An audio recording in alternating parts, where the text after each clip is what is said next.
Hello friends, जय जगन्नाथ। आम मैंने समस्त बाहर गणेश महाप्रभु को दर्शन करने को किंतु पिलामानंकर फरमाइश थिला एस्प्लानेट जीवा गेमिंग जोन में गेम खेलिबा खाई पी के रात आसला गणेश महाप्रभु को दर्शन करके आसीबा।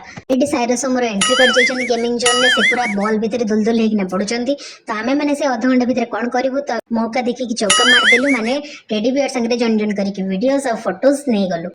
मु तो ये टेडी बियर संगे हेलो हाय बाय हैंडशेक सब करि पकेली पूरा खुशी रे गदलु गदलु हे गली। तापर बारी आसला साई सोमर सोमु पूरा टेडी को कुंडे पकले एते बड़ टेडी देखि सोमु पूरा खुशी हे गला। एपटे गेम खेली साला पर एबे टाइम आसी गला खाइबार।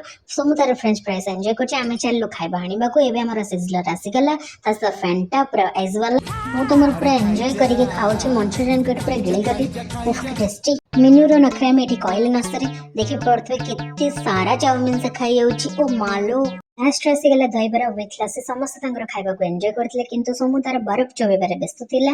मीनू साई सोर नटंगी कहले नसरे एठी मो धनु मो संगे कोन गपि जाउथला। तापर तार मोर किसी दिया दे गलु। तापर एगेन आमे चलिलु गेमिंग जोन को कारण जत्ते भी कहले पिला मन सेटो आसु ही नथिले। एठी बहुत तांकर मसाज रो पूरा भरपूर मजा नउचंती। एठी साई सोम मीनू पूरा खेल रे ही व्यस्त ही अछंती। जेतु लेट नाइट हेले ना आमे सेटो बाहरी आसिलु। एबे पहुंच गेलु बड़गड़ रे सेठी ठाकुर को दर्शन कलु। रास्ता रे जे कोनस जगह रे गणेश महाप्रभु बसिले आमे सब जगह रे गणेश महाप्रभु को दर्शन कलु। जदि वीडियो भल लागिबो लाइक करबा को जमा भी भूलिबेनी। देखावा आ गोटे मिनी ब्लॉग रे रहिली। जय जगन्नाथ।